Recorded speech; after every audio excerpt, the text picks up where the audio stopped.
দেখুন, মুখ্যমন্ত্রী যেটা করেছিল যে চাকরিয়াদের লালিপপ দেওয়া, মুখ্যমন্ত্রী নিজে সব সমস্যার সমাধান করতে পারতার কারণ একটাই, মুখ্যমন্ত্রী নিজে সব সমস্যা তৈরি করার জন্য দেয়। যে সমস্যা তৈরি করতে জানে সে সমস্যার সমাধান করতে জানে বলে আমি মনে করি।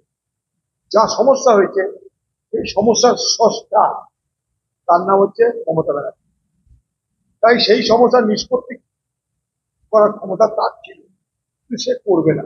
ভোটের বাজার, পক্ষে বিপক্ষে যারা আছে কাউকে কথা দেবে না। তুমি চুরি করে চাকরি পাও, ঘুষ দিয়ে চাকরি পাও, আর যোগ্যতায় চাকরি পাও, কোনো ফারাক নাই। তার মধ্যে কোনো প্রভেদ করবে না। আপেল আর মাকাল তার মধ্যে কোনো ভাগাভাগি। আমরাও চাই না কারোর চাকরি যাক, কারোর চাকরিতে যাই না, কিন্তু প্রথম কথা যে যোগ্য যে যারা তাদের চাকরিটা তো দেন আপনি, আপনি দিতে পারতেন আরাম। সব তথ্য আপনার কাছে আছে, সব তথ্য শিক্ষা পর্ষদে আছে। আপনি খালি বাংলার মানুষকে, বাংলার শিক্ষক শিক্ষিকাদের, চাকরি হারাদের খালি আপনি মিথ্যের আস্থা নিয়ে তাদেরকে প্রভাবিত করছে, তাদের সঙ্গে চালাকি করছে। চালাকি এই কারণেই যে আপনি ইন্ডোর স্টেডিয়ামে বলছেন আমি সকলের জন্য দেখবো, সকলের চাকরি ব্যবস্থা করবো। যদি আপনি 5টা প্ল্যান নাকি আপনার হাতে আছে বলছেন, প্ল্যান এ পর plan B, plan C, plan D, plan E, আপনি বলেছিলেন সকলের সাথে। সেই প্ল্যান গুলো কি আমরা কেউ জানলাম না। আপনি জানলেন, আপনি বুঝলেন, আপনি হজম করলেন। আজকে কিন্তু যা হচ্ছে এগুলো আগামী দিনে যোগ্য অযোগ্য সকলের জন্য আপনি যে ফর্মুলা দিয়েছেন সেই ফর্মুলায় আবার যারা যোগ্য তারা বঞ্চিত হবে। তার কারণ আপনি বেছে বেছে যারা আন্দোলন করেছে তাদেরকে আপনি চাঁদা দেবেন, আর যারা আপনার পার্টির থেকে চাঁদা দিয়ে, পয়সা দিয়ে, ঘুষ দিয়ে চাকরি পেয়েছিল তাদেরকে রক্ষা করবে পার্টির সাথে, নেতাদের সাথে। তত নেতারা ঝাড় খাবে বাজারে। তাই যারা আন্দোলন করছে তাদের জন্য কিন্তু আগামী দিনে বিপদ হতে পারে। একটা কথা দিদি, 15 বছর আগে, 20 বছর আগে আপনি যা করতেন এখন কি তা পাচ্ছেন?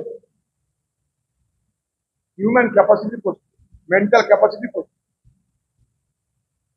15 বছর আগে আপনাদের নারকেল গাছের অত্যাচার দিতে পারতেন, নারকেল পারতেন, এখন কি পারবেন?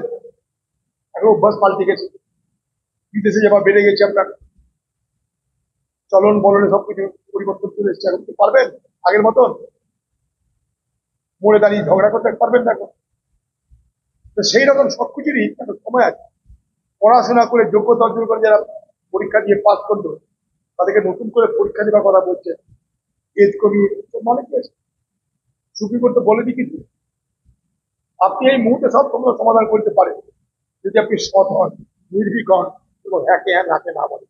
তাহলে আপনি দিয়ে দিন সুপ্রিম কোর্টকে, এই আমার যোগ্য তালিকা, এই আমার যোগ্যহীনদের তালিকা, সুপ্রিম কোর্ট বিচার করুন না। আপনারা করবেন না, আপনারা করবেন তার একটাই কারণ যে সমস্ত সমস্যার, সমস্ত দুর্নীতির মূলে আপনি। তাই মূলের কথা খুলে যদি প্রকাশ হয়ে যায় তাহলে মূলে আপনি আছেন সেটা জানাজানি হয়ে যাবে।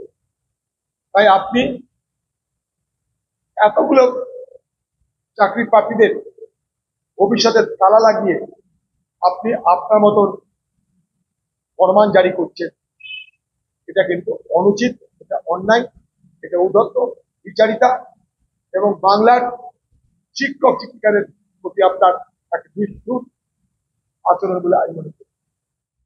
আমাদের ভিডিও ভালো লাগলে লাইক এবং শেয়ার করুন। কমেন্ট সেকশনে গিয়ে জানান আপনাদের মতামত। আরও ভিডিও পেতে আমাদের চ্যানেল সাবস্ক্রাইব করুন এবং প্রতি মুহূর্তে খবরের আপডেট পেতে প্রেস করুন বেল আইকন।